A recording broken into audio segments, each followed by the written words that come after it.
Buenas, mi nombre es Javiera Barrientos y antes de empezar quería darle las gracias a Jorge por la organización de estas jornadas que han sido muy hermosas y muy enriquecedoras para todos quienes hemos participado y espero que también para ustedes. Hoy día voy a estar hablando un poco de metodologías de lectura material. ¿Qué es eso? Se preguntarán ustedes. Bueno, averigüemos. La lectura material, antes de empezar, quería hacer una breve intro. Es una forma de leer los libros que hace caso de como valga la redundancia, lo dice la palabra, sus materiales, ¿no? Los materiales que la constituyen. Y también las formas en las que esos materiales son trabajados para conformar no solamente un libro, sino también diversos objetos bibliográficos. Sin más preámbulo, entonces me aboco a la lectura. Cuando pienso en la historia de nuestros soportes de inscripción, no me es posible ver un continuum. Imagino más bien un camino de senderos que se bifurcan, un micelio. Formas y formatos, sistemas de reproducción y manipulación, modos de consumo, sentidos, usos, valores y materiales han mutado de acuerdo a dinámicas de poder de diversa índole. El libro no existe ni existió como no existe la literatura o la historia. En los últimos años, investigaciones de autoras como Leah Price, Amaranth Borsuk, Anna Uch, Jane Bennett, Bonnie Mack y Annette Gilbert, entre otras, han explorado las grietas que abundan en los grandes relatos en torno al libro. Han perforado los lugares comunes de la crítica no especializada como una gota de agua contra el granito. Cualquier intento por trazar una línea de tiempo continua es fútil, porque decir la palabra libro es decir muchas cosas y ninguna. Esto no quiere decir que no existan los libros, porque existen, podemos reunirnos a hablar sobre ellos.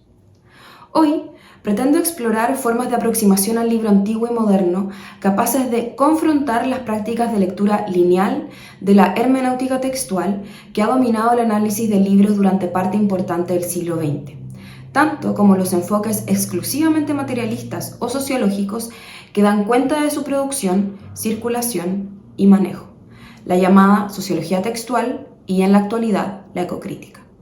En palabras de Heather Wolf, me interesa prestar atención a la sociomaterialidad de los significantes no textuales de los objetos textuales, a la vez que rescatar el desdoblamiento material presente en su contenido verbovisual. Para ello, me pregunto, ¿qué tentativas actuales han creado sistemas interpretativos capaces de operar por dentro y fuera del libro? ¿Cómo atendemos al carácter indicial de su materialidad, leerla como signo, a la vez que a la materialidad de sus representaciones? Contestaré estas preguntas mediante reflexiones críticas en torno al concepto de lectura material, así como al estudio detallado de las descripciones de intercambio de libros en el segundo capítulo de la novela Mujercitas, publicada en 1868 por la autora norteamericana Louisa May Alcott. Aquí enmarco las descripciones de libros e intercambios bibliográficos dentro de la industria editorial estadounidense del siglo XIX, estudiando, por un lado, la tipología de los consejos literarios maternos y, por otro, la cultura femenina victoriana del regalo. Estudiar los cruces entre la representación de los libros en la ficción y la constitución de sus caracteres materiales hace posible abrir nuevas puertas para su interpretación y lectura crítica. Leer un libro en el siglo XXI implica reconocer la perspectiva enciclopédica a partir de la cual hemos disociado sus partes, funciones y operaciones. Observar y explorar su materialidad, su corporalidad, ha implicado también caer en la lógica anatómica que presume las partes del cuerpo humano como entidades discretas y universales, capaces de ser aisladas por un lado del conjunto y por otro de su entorno. Un modo de desarticular esta arraigada práctica clasificatoria es buscar aquellos puntos de fuga en los cuales los límites imaginarios al interior de la tríada objeto material, mercancía y objeto simbólico, a partir de la cual autores como Joao Adolfo Hansen en su ensayo ¿Qué es un libro?, han comprendido la naturaleza social de los libros, dejen de operar como fronteras de lectura excluyentes. Asimismo, habilitar un sistema interpretativo donde, en lugar de reemplazar el hegemónico centro verbal por los antes marginalizados aspectos visuales, materiales y sociales, creemos recorridos de lectura que nos permitan transitar indistintamente entre niveles, ocupándonos de identificar las categorías y subordinaciones históricas a las que fueron y son sujetos los espacios y objetos que deseamos estudiar. Leer un libro desde una perspectiva sistémica nos permite difuminar las jerarquías del contenido, reenfocar nuestra visión crítica, ponerle atención a aquellos objetos bibliográficos cuyos creadores, lectores y circuitos han sido marginalizados y a aquellos archivos, institucionales o no, postergados. Nos obliga a reconocer y visibilizar las tensiones y distancias analíticas que hemos proyectado entre marcos y contenidos, términos acuñados por Michael Bhaskar que, a diferencia de los más tradicionales forma-fondo o contenido-contenedor, refieren tanto a la presentación del contenido como al acto de contenerlo. Los marcos son mecanismos de distribución, canales y medios. Son contextos, modos de entender tanto como tecnologías de reproducción. En síntesis, acortar las distancias teóricas entre la palabra, la página y el papel. Para empalmar niveles de análisis históricos, textuales y materiales, es importante establecer algunos criterios metodológicos. Expondré dos que creo de utilidad para la lectura de géneros literarios y librarios particulares. En el caso del ejemplo que exploraré, los Evangelios para niñas publicados en masa durante mediados del siglo XIX en Estados Unidos e Inglaterra. Primero, reconocer las carencias del término paratexto. Debido a que Genet escribió enmarcado por el estructuralismo francés, su foco de análisis era el texto verbal, y como tal, los paratextos fueron pensados primero como textos y segundo como superávits del texto.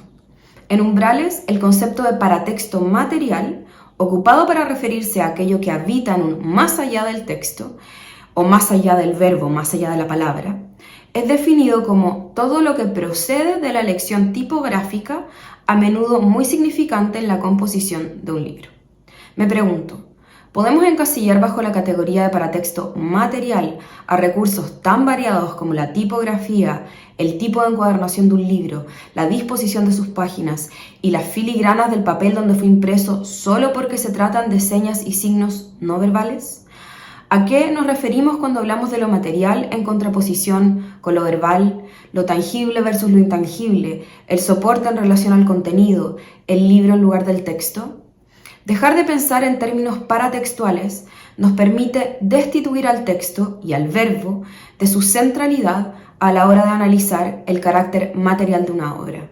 Desplaza el concepto contenido como un atributo exclusivo del signo saussuriano, pero también resignifica la especificidad de lo sensible como herramienta de aproximación a lo discursivo. ¿Qué ocurre cuando el investigador quiere describir o definir la particularidad material o visual de un libro en correspondencia con la utilidad y la función discursiva del texto que contiene? ¿Cómo dilucidar y definir el punto en el que se cruzan la lectura y el manejo del objeto? ¿De qué modo jerarquizamos los signos no verbales de una obra, por cuanto unos afectan directa o indirectamente su sentido y significado, si los asociamos todos bajo el paraguas de lo paratextual? Michael Bhaskar utiliza el término marco justamente para definir el constructo donde contenido y soporte se determinan mutuamente sin por eso ser estructuras idénticas. Marco es un término general para agrupar estos conceptos entrelazados, los aspectos material e inmaterial del contenido que se presenta. Un marco distribuye el contenido a través de un objeto y una práctica material. Bajo la lógica de Bhaskar, es solo posible concebir al libro como un conjunto de sistemas interdependientes, es decir, como un marco. Segundo, distinguir la injerencia que distintas visomaterialidades o prácticas de manejo y circulación tienen para la lectura y comprensión del objeto o conjunto de objetos bibliográficos, ya sea recuperando su primera legibilidad normativa histórica o estudiando su valor de uso contemporáneo. Así identifico al menos dos tipos, de acuerdo a cuán significativa es su presencia al caracterizar el marco y decodificar su contenido. Para ello, tomo prestado el léxico disciplinar de la crítica textual. Serán indirectos o accidentales aquellos que afecten parcial o indirectamente la comprensión y valoración del contenido. Por ejemplo, calidad y apariencia del papel o pergamino, distribución y presencia de señas de navegación, índices, números de página, foliación, capitulación, intitulación, etc.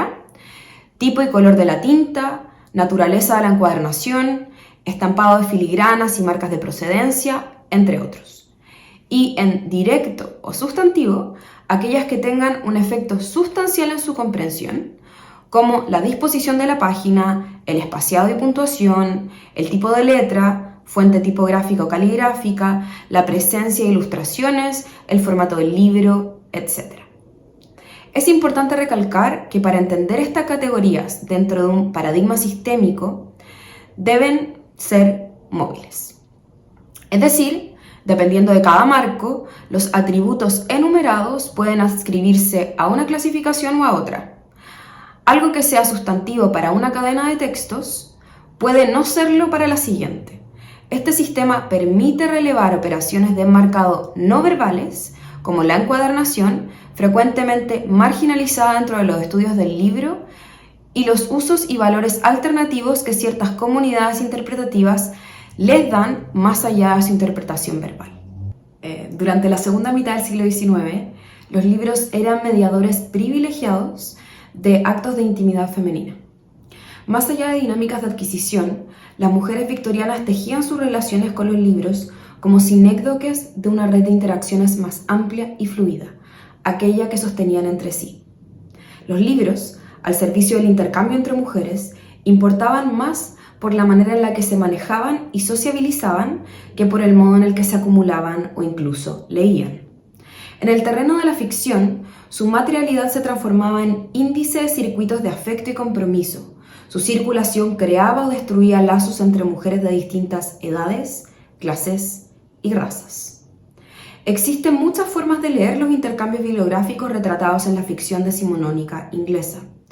De un grupo amplio de personajes, mi atención se centra no en las relaciones entre mujeres adultas, ampliamente estudiadas por académicas como Carla Peterson en The Determined Reader o Kate Flint en The Women Reader, sino entre niñas y mujeres jóvenes.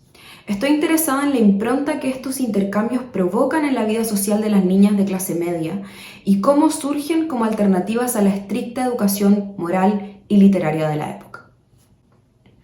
En el artículo What Girls Read, publicado en el periódico inglés 19th Century en 1886, Edward Salomon escribe: Girls' literature ought to help to build up women. It is important not to forget in choosing books for girls that we are choosing mental food for the future wives and mothers of the race. Aquí, Salomon expone que los libros dedicados a las jóvenes solo deben ser usados para modelar su comportamiento de acuerdo a las narrativas patriarcales del periodo. Así, también revela por qué es tan importante estudiar el modo en que las niñas interactuaban con sus libros. En primer lugar, al ser tradicionalmente interpretadas de una perspectiva centrada en los actos de lectura, la conexión entre las niñas y sus libros ha sido reducida solo a dos de sus muchos aspectos: la adquisición de conocimiento y el deleite estético. Y en segundo lugar, al tratarse mayoritariamente de escenas contenidas en Bildungsroman, han sido interpretadas como actos de autoconstrucción identitaria, omitiendo su significado como experiencias de alianza social y colectiva, estudiadas por académicas como Jill Rappaport y Catherine Golden. Asimismo, son usualmente leídas en alusión a las mujeres en que estos personajes infantiles se convertirán, en lugar de apreciar la exploración bibliográfica infantil como un acto de valor intrínseco. El segundo capítulo de la novela Mujercitas comienza en una invernal y frugal mañana de Navidad. El día anterior, Marmee, la madre de las hermanas March, Joe, Meg, Beth y Amy, les había prometido un regalo a cada una de ellas. A pesar de que desde la partida de su esposo a la guerra civil estadounidense, su situación financiera hubiese empeorado significativamente. El regalo era un libro. Look under your pillows, Christmas morning, and you will find your guidebook. Les dice en Nochebuena. Joe es la primera en despertar y, al recordar la promesa de su madre, sleeps her hand under her pillow, and drew a little crimson-covered book. She knew it very well, for it was the beautiful old story of the best life ever lived. And Jo felt it was a true guidebook for any pilgrim going the long journey. Este pasaje y las líneas que lo siguen son una clara representación de cómo los libros mediaban las interacciones de las niñas y sus madres durante el periodo.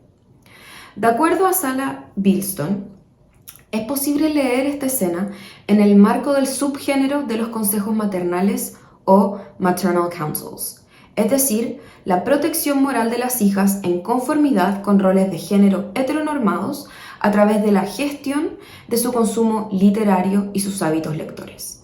Bilston estudia textos como Maternal Counsels to a Daughter, publicado en 1855, para examinar the importance of regulating girls' reading, of keeping certain books out of an impressionable daughter's hands. El objetivo de estos textos y los ejercicios de vigilancia que promovían, en el marco de una sociedad radicalmente cristiana, era el de crear bibliotecas que funcionaran como marcos para la educación de las niñas como esposas y madres respetables. Apuntaban a restringir el deleite de la lectura inmersiva a favor de la lectura educativa. A pesar de que la preocupación de Marmee por el desarrollo de sus hijas pareciera ser un consejo maternal de orientación bibliográfica, como lo sugieren las publicaciones pedagógicas de la época, los libros que les regala para Navidad posibilitan un espacio donde surgen experiencias de lectura placenteras y se materializan redes femeninas de cuidado. Al referirse a ellos como libros guía o guidebooks, Marmee solo sugiere el uso que sus hijas deben darle a sus libros, como muchos otros del periodo, La imitación de Cristo de Thomas Kempis o la publicación de Vidas de mujeres virtuosas, entre otros. Estos libros podrían ser interpretados como medios o modelos de comportamiento para encaminarse a una vida honesta. Sin embargo, al no presentarse instrucciones sobre cómo o cuándo usarlos, su función didáctica pasa a un segundo plano. Estos libros deben ser analizados no como manuales de comportamiento, sino como regalos, como objetos que median la relación entre sus donantes y receptores, o en este caso, conjunto de receptores. En el libro Giving Women, Alliance and Exchange in Victorian Culture, Jill Rappaport señala que durante el siglo XIX los regalos entre mujeres eran capaces de sentar los términos para las alianzas femeninas. Through giving, women exchanged in and helped to fashion cultural discourses on female intimacy, property law, religion, social action, and scientific discovery. Escribe: a través del regalo, Marmee crea una red de dobles alianzas. Cada libro que le regala enfatiza primero el lazo madre-hija. Se transforman en índices de la relación individual que cada cual posee con su madre, ya que ella la reconoce independientemente a través de libros personalizados, cuyas características materiales y verbales ha elegido con sumo detalle. Y segundo, el lazo entre hermanas, ya que ante la ausencia de su madre, los libros les permiten imaginar hábitos de lectura cotidiana colectiva.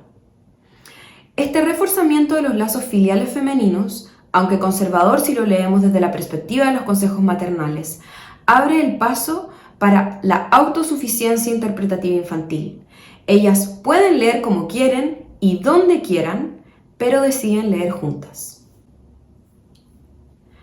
Los libros que reciben en Navidad son caracterizados por Jo como The Beautiful Old Story of the Best Life Ever Lived, and Jo felt it was a true guide for any pilgrim going the long journey. Como señala Kate Flint, durante el siglo XIX, Christ's life is the most significant and worthy example possible, and that the qualities of courage, loyalty, and endurance in the abstract are, of course, applicable to men as they are to women. A pesar de que no aparezca una mención directa, para cualquier lector o lectora del periodo es fácil suponer que el regalo de Marmee no es otra cosa que 4 copias de los Evangelios, aunque estudiosos de la narrativa de Alcott los han interpretado como el libro Pilgrim's Progress de John Bunyan. Así, durante los primeros días del calendario litúrgico, fecha que marca el comienzo y el fin del primer volumen de la novela, y mientras la familia March celebra el nacimiento de Cristo, las jóvenes hermanas reciben un libro que contiene su testimonio y mensaje sagrado. La trama de la novela, la materialidad del objeto bibliográfico intradiegético, es decir, dentro de la ficción, que les regalan y su contenido, se reflejan y espejean los unos a los otros en una suerte de prisma semiótico. De manuales de instrucción a vidas abreviadas de santos, los textos religiosos formaban parte activa en la formación y educación de las niñas y niños del siglo XIX. La situación económica de la familia March, sin embargo, les impedía adquirir ediciones de lujo de la Biblia encuadernadas decorativamente. En su lugar, Marmee les compra 4 pequeñas Biblias en formato de octavo encuadernadas en tela de diferentes colores y con The Same Pictures Inside. Estas señas materiales son legibles en el contexto de la industria editorial del periodo. Cada uno de los volúmenes que reciben las hermanas tienen el mismo bloque de texto, aunque diferentes cubiertas. Probablemente han sido producidos por una imprenta cristiana que buscaba diseminar su material a través de la diversificación de la apariencia de sus libros, integrando ilustraciones y variando la estética y color de sus encuadernaciones. En ambos lados del Atlántico, la American Bible Society y la British and Foreign Bible Society ideaban formas nuevas y más económicas de crear libros religiosos para el público de clase media y baja. La invención del papel Biblia, también llamado Oxford India Paper, las encuadernaciones prefabricadas de tapa suelta, la mecanización de la imprenta, la creación de la estereotipia y la introducción de la lona y tela de encuadernación como materiales para cubrir y decorar las cubiertas de los libros, permitieron abaratar los costos de producción para crear Biblias y tratados religiosos más pequeños y asequibles. En Inglaterra, la British and Foreign Bible Society obligó al gremio de encuadernadores londinenses a diseñar métodos más rápidos y eficientes para la producción de libros más asequibles. Del mismo modo, la American Bible Society obligó a cambiar las prácticas de encuadernación durante y después de la Guerra Civil estadounidense, promoviendo una mayor variedad de estilos y colores disponibles en las encuadernaciones de libros cubiertos de tela. Este contexto editorial de mediados de siglo permitió que familias como la de los March pudiesen adquirir Biblias personalizadas y regalárselas a cada una de sus hijas. El Evangelio de Joe era color carmesí, el de Meg tenía una cubierta verde, el de Beth era de color crema y el de Amy azul. Contar con tal diversidad de colores para las cubiertas del mismo libro era el resultado de una industria abierta a la variación a través de la encuadernación editorial diseñada y manufacturada en grandes cantidades para empresas tales como la American Bible Society. Gracias a este contexto de producción, Marmee les puede proporcionar un objeto singular. Cada una de las niñas es dueña de un libro de distinto color y colectivo. Sin embargo, el interior del libro es para todas el mismo, cuyo color coincide con el carácter y los rasgos psicológicos de cada una de sus hijas, propiciando un sentimiento de posición individual, a la vez que reforzando el lazo maternal a modo de sinécdoque en las dedicatorias personalizadas que inscribe en las hojas de respeto. Inside, a few words written by their mother, which made their own present very precious in their eyes. Así, cada libro adquiere un valor sentimental distinto del utilitario. Sus encuadernaciones representan el reconocimiento de la singularidad, la dedicatoria un refuerzo visual del vínculo madre-hija. Marmee transforma las Biblias en vías de escape de los consejos maternos tradicionales y restablece la autonomía de sus hijas para manejar, leer y atesorar sus pertenencias personales. Al promover la creación de bibliotecas infantiles, Mujercitas enfatiza la importancia de considerar estos libros el germen de experiencias de intercambio y autoconocimiento. Bueno, muchas gracias por escucharme.